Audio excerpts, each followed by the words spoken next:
Welcome back to Unbiased, your favorite source of unbiased news and legal analysis. Welcome back to Unbiased. Today is Thursday, November 7th, and this is your final episode of the week. As we know, this week's episodes have been all over the map. Monday's episode was your typical news recap. Tuesday's was just a feel-good episode dedicated to good news that had nothing to do with the election. Wednesday's episode yesterday was purely an election-related episode with an election Q&A. We are going to finish out the week with yet another unpredictable episode. So today, I'll first address some messages that I've received, and then we'll answer some more election-related questions. Next week, hopefully we'll return to regularly, scheduled programming with news recaps, quick hitters, critical thinking, all that good stuff. But for today, there is still a ton I need to answer. First things first, I received an interesting email today, and here's what it says. It says, I think it could be an interesting segment if you explored your own biases. We all carry some form of inherent bias, not just in politics, but in how we perceive the world based on our personal experiences. Acknowledging and validating these natural biases could bring an added level of trust and transparency for listeners. It would offer valuable insight as we hear the news from you. And then she goes on to say, I understand the challenging aspect of this, et cetera, et cetera. Now, look, I am not going to tell you who I voted for, okay? And I know that's not what she was asking me to do. But this email did get me thinking about the biases that I do have, and I know everyone has them, right? I'm not immune to them. I do have really great techniques for putting my political biases aside for purposes of the podcast, but I don't know if I can share those techniques yet. That's kind of like sharing the Diet Coke recipe, you just can't do it. But here's what I will tell you. I am very open about my bias against the media. And I want to reiterate that for a couple of reasons. I strongly dislike the media, and you will hear that coming through my episodes time and time again. The media divides us, it scares us, it deceives us. Why? Because that is how they make their money. Engagement. That is the key. How do you get engagement? You write clickbaity headlines. You make things sound scarier than they are so that people can't take their eyes off the screen. You twist narratives a little bit to, again, scare people. That is their business. And I hate them for that. So yes, my podcast is called Unbiased, but I am admittedly biased against the media. And the reason that I think that that's important to share here is this. A good chunk of my podcast is spent providing facts, but also debunking or adding context to stories the media tells us, both on the left and the right. But right now, in this current moment, given the fact that Trump won this election, there is much more fear-mongering coming from the left. If Harris won, there would be much more fear-mongering coming from the right. That's just the reality that we live in. But what that means is that I will be spending more time debunking claims from the left than the right. And that makes me seem biased. I'm aware of that.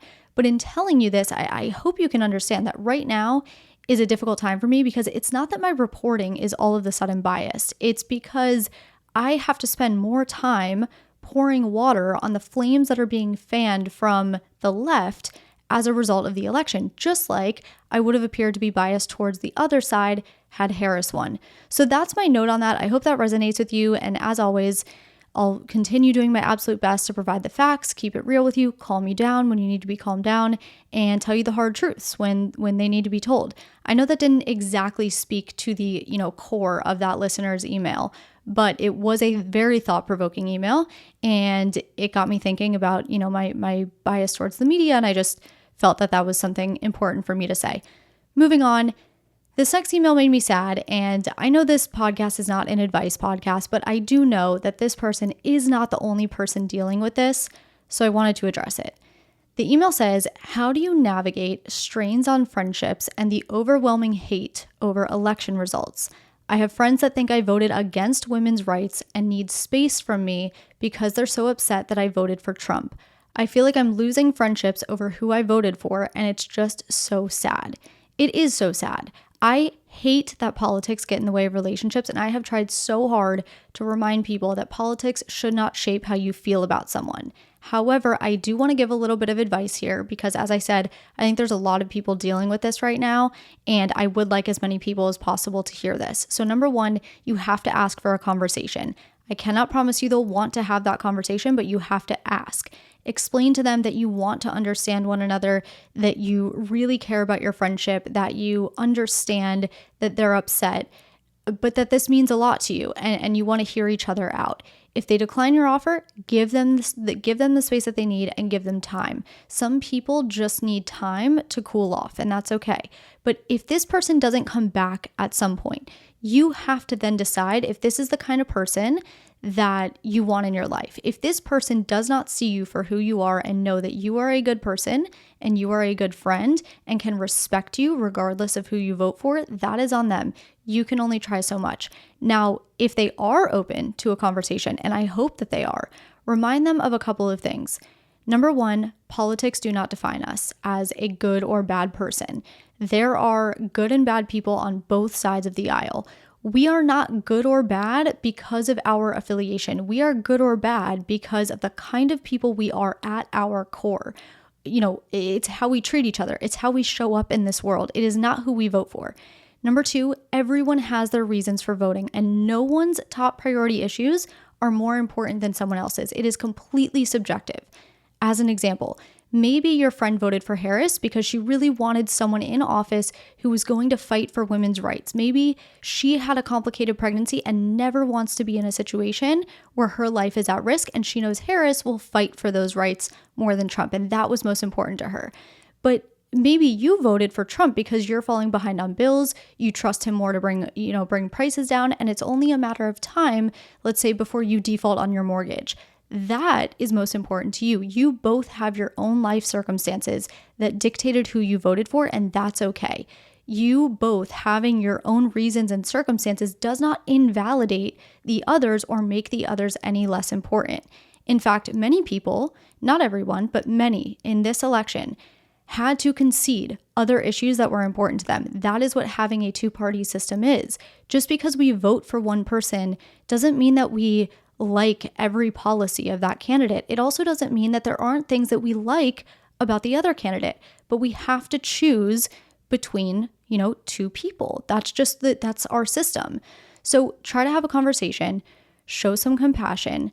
If your friend isn't ready yet, give them space, hope they come around. Once you do have a conversation, because I hope you do, remind them that you see their points. Their points are valid. Maybe you even agree with some of their points. We have a lot more in common than the media and politicians want us to believe. But at the same time, we all have our own life circumstances that dictate how we vote. How you voted, again, it doesn't make you a bad person. And let them know that you would never judge them for voting one way, and they should give you the same respect. You should want that same respect. But at the end of the day, we can only try so much. We can only try to convince people so much. If they want to live in their echo chamber, so be it. We can't control that. We can try to send them resources and unbiased sources like this podcast and hope that they listen and sort of see the other side, but we can't do much more than that. So do with this what you will. Again, I know this isn't an advice podcast, but you know what? I'm going to try to help where I can. And I really hope that this helps some of you with your friendships and relationships in this current political landscape. So with that said, let's get into some questions. Patrice asked, what about the missing 17 million votes the Democrats had last year? This question is obviously talking first and foremost about last election, not last year, but let's talk about it. So since Trump was declared the winner of the election, these posts have been going up on social media questioning how Harris could have received so many fewer votes this year than Biden did in 2020, implying, some sort of election fraud. As of this afternoon, Harris had won about 67 million votes, but in 2020, Biden got around 81 million. So that's a difference of about 14 million. Trump so far, he's about 2 million behind in votes compared to 2020. So that's worth noting. A couple of other things to note. Number one, no state has counted 100% of their ballots yet, so there are still ballots rolling in. As of today, Arizona has only counted 61% of its votes. California's only counted 55% of its votes. Also worth noting, this year voter turnout was lower than in 2020. In 2020, 66.4% of the voting population turned out. This year, 64.5% of the voting population turned out. So all this to say, let's see how the numbers shake out once the results are finalized from each state. Once all the votes are in and we can accurately compare numbers from last election to this election, we'll be able to dive into this a bit more. Another user said, any word on how and where RFK Jr. and Tulsi Gabbard will fit into the new Trump administration. We don't know exactly where they'll be placed. We do know that RFK Jr. will play a role in healthcare, all the way from it could be reforming the FDA to agriculture and how crops are grown, what pesticides can be used, etc. And also, by the way, this is a related note. I watched an interview yesterday where Kennedy was stating his position on vaccines, and I know a lot of media outlets have referred to him as anti-vax, but his position was this in the interview. He said he's okay with vaccines as long as they're effective in helping people. At the same time, he believes everyone should have a choice, that no one should be forced to take a vaccine. So I did just want to note that because there was a time when I thought that he was against all vaccines just because of how the media was portraying him. But then I did a bunch of research. Obviously, that's what I do every single day. And I have actually become a lot more aware of his policies. And after seeing that interview last night, and coming across this question from this listener, I just felt it was relevant to bring up now because he's more than likely going to be a part of Trump's administration. As far as Tulsi Gabbard goes, again, not really clear where she'll end up. She did say she wants to work in a position where she can make the greatest impact, which she considers to be areas related to either foreign policy or national security. For the record, if you're not familiar with Tulsi Gabbard, she is an active duty military veteran. She completed 2 tours in the Middle East. She currently serves as a lieutenant colonel in the U.S. Army Reserves.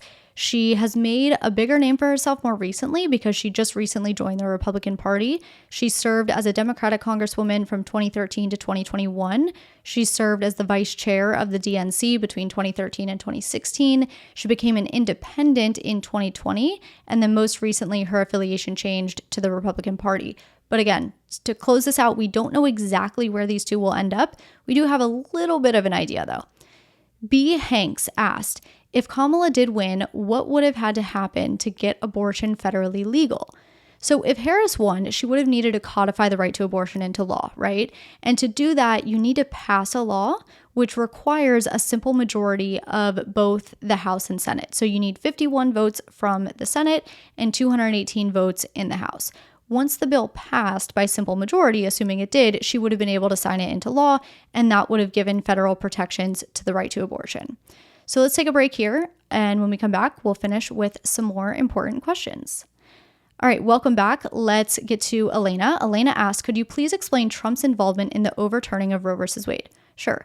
Trump appointed 3 Supreme Court justices during his last term. Those justices were then confirmed by the Senate. Justice Gorsuch, who's a conservative justice, he took the place of Justice Scalia, who was also a conservative justice. Justice Kavanaugh, also conservative but more middle of the road, took the place of Justice Kennedy, who was a more moderate justice. And then Justice Barrett replaced Justice Ginsburg, who was a liberal justice. Ultimately, the decision in Dobbs versus Jackson Women's Health Organization, which is the case that overturned Roe, was decided 6-3. The 6 conservative justices voted to overturn Roe. The 3 liberal justices dissented.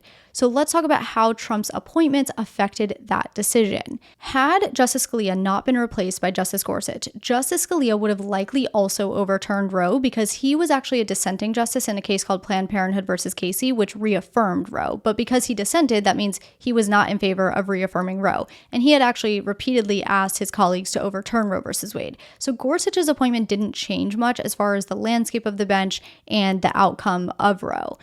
Now, had Justice Kennedy still been on the bench and not been replaced by Kavanaugh, Kennedy probably would have sided with the liberal justices in upholding Roe versus Wade because he reaffirmed Roe in that case, Planned Parenthood versus Casey. But still, his vote would not have been enough to change the outcome of Dobbs, which is, again, what overturned Roe, because the decision still would have been 5-4 in favor of overturning Roe. Finally, had Justice Ginsburg not been replaced by Barrett, she would have likely upheld Roe and she would have likely been the swing vote. Now, Ginsburg was a critic of Roe versus Wade in the sense that she didn't like how it was originally decided as a privacy issue. She felt it should have been an equal protection issue and not a privacy issue, and that it was more susceptible to being overturned down the road because it was decided on a privacy basis and not an equal protection basis. So that's why I say she most likely would have upheld Roe despite having her own critiques of the decision, because at the end of the day, she was very much pro-choice. In that case, if she and Kennedy were still on the bench and, let's just say Trump only appointed Gorsuch, she would have been the swing vote in upholding Roe in the case of Dobbs. Because if Kennedy weren't on the bench, the vote to overturn Roe still would have been 5-4 with Ginsburg's vote. So there's two ways to think about this. Had Trump not appointed Barrett and Kavanaugh, and Ginsburg and Kennedy were still on the bench, Roe probably would not have been overturned. The other way to think about this is that had Trump not appointed 3 justices that were all on board with overturning Roe, and instead maybe appointed justices that couldn't justify overturning Roe, then Roe would have never been overturned. So that was the extent of Trump's involvement in overturning Roe versus Wade. It all comes down to those appointments. Emmy asked, a lot of women saying Trump will take my rights away. Can you address this? Okay, so there's 2 things happening here, and I've actually received so many requests to talk about this. First, you have people saying Trump will take away women's rights. Then you have these people saying that to vote for Trump is to vote against women. So I'll explain both. They're slightly different. The first one, Trump taking away rights. This is about reproductive rights specifically. We are not talking about the right to vote, the right to free speech, none of that. Those rights are not going anywhere. When we talk about reproductive rights, as we just discussed in the previous question, it was Trump's appointments that got the right to abortion overturned. That is a right women previously had that they do not have today. And I know people will argue it was never a right because it was never in the Constitution. It was a right in the same way that the right to marriage is a right, okay? Both decided by the Supreme Court, neither in the Constitution. But aside from abortion, there are other fears of limiting women's access, namely to birth control and IVF. However, these issues aren't necessarily in Trump's hands. These are issues that rest with lawmakers. And if you listened to yesterday's episode, you know that IVF specifically is not an issue. Both Republicans and Democrats have made moves to federally protect IVF. Trump himself has also stated, we talked about this yesterday, that he is completely on board with protecting IVF. Birth control is a little more of an issue just because there are some far-right Republican lawmakers that have proposed doing away with it. Again, and we saw that case in front of the Supreme Court that's trying to get rid of mifepristone. Again, something like this would need support from a majority of lawmakers, and that just doesn't exist. Not to mention, it would have to have the approval of a majority of the Supreme Court justices. Because one, if it was a case, the justices would have to vote to overturn it. If it was a law and it was challenged, again, the justices would have to vote to overturn it. Now, I'll never say never, it's not likely to happen, but let's talk about the hypothetical scenario. Chief Justice Roberts, Justice Barrett, and Justice Kavanaugh are all more middle-of-the-road justices. Yes, they lean conservative, but if you look at their track record, they are more middle of the road. And this is in addition to the 3 liberal justices on the bench. I just don't see a world in which the Supreme Court lets a ban on birth control, a general umbrella ban on birth control, fly given its current composition. But that is the women's rights argument. Just to be clear, Trump is not taking away a woman's right to vote, a woman's right to life, liberty, property, free speech, none of that. Don't fall into these fear-mongering traps. This concern has to do with reproductive rights specifically. Next, let's talk about the vote against women. That's part 2. Many women are upset because they consider a vote for Trump to be a vote against women. And here's what plays into that perspective. So for one, as we know, Trump was found liable of sexual assault on E. Jean Carroll. Aside from Carroll, multiple women have come forward over the years accusing him of some form of sexual assault. Another issue they have is the way he speaks about women, commenting on their bodies, their beauty, talking about them in, a derogatory manner. One now famous example of this is the Access Hollywood tape. If you haven't heard the Access Hollywood tape, I will play it now just so you have the full context. So here it is. She was down in Palm Beach. I moved on her, and I failed. I'll admit it. Whoa. I did try and fuck her. She was married. It's huge news there. No, Nancy. Yeah. No, this was marriages. And I moved on her very heavily. In fact, I took her out furniture shopping. She wanted to get some furniture. I said, I'll show you where they have some nice furniture.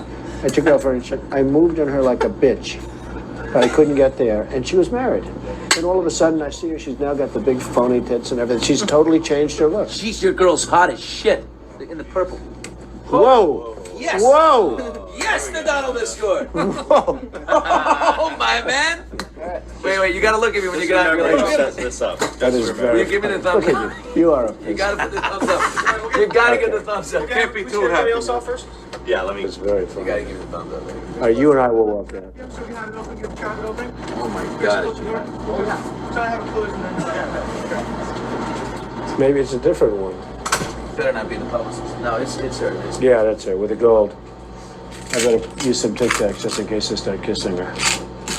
You know, I'm automatically attracted to beautiful. I just start kissing them. It's like a magnet. You just kiss. I don't even wait. And when you're a star, they let you do it. You can do anything. Whatever you want. Grab them by the pussy. I can do anything. Look at those legs. All I can see is the legs. No, it looks good. Come on, shorty. Oh, nice legs, huh? Oof, get out of the way, honey. That's good legs. Go ahead. It's always good if you don't fall out of the bus. Like Ford, Gerald Ford, remember? Down below. Pull the hand. So that's the argument that a vote for Trump is a vote against women, and it's really based on how he treats and talks about women. So that's that. Nicole asked, where does Trump stand on LGBT rights? I feel like I see so much misinformation on this. Okay, so this is another one where there's just a lot of fear-mongering happening. I think for this one, we need to separate it into gays and trans. Trump is not taking away any gay rights. In fact, the right to same-sex marriage was codified into law in 2022 with the Respect for Marriage Act, but we'll touch on that more in a second. The concern from the gay community is that if the Supreme Court were to become more conservative by way of more Trump appointments and Senate confirmations, then there is a chance that the right to gay marriage could be overturned just like the right to abortion was overturned. And here's why. When Roe was overturned, Justice Thomas, who was not appointed by Trump but is the most conservative justice on the bench, he wrote a concurring opinion in that case. And he said that based on the rationale that they used to overturn Roe versus Wade, they should also consider overturning other similarly decided cases, such as Obergefell v. Hodges. Now, Obergefell established the right to gay marriage. Obergefell and Roe were both decided based on our right to privacy. And as we know, Justice Ginsburg felt very passionately about the fact that the right to privacy argument was not strong, and it left these cases susceptible to being overturned in the future. But here's the difference. Obergefell was also decided on an equal protection basis, which is what Ginsburg wanted Roe to be decided upon because she felt that if it was, it wouldn't be overturned in the future. The equal protection ground is a much more solid ground to rest on. So what I'm trying to say is that even if a future Supreme Court bench were to say that the right to privacy does not offer a right to same-sex marriage would still likely be upheld on equal protection grounds.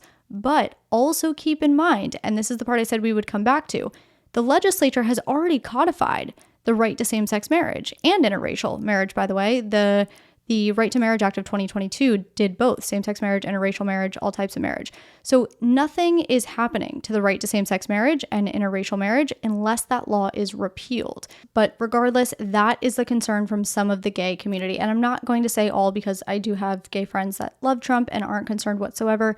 And I have other gay friends that absolutely hate Trump and hate everything he stands for. So that is that. Now on to trans, because I said we're going to divide the two.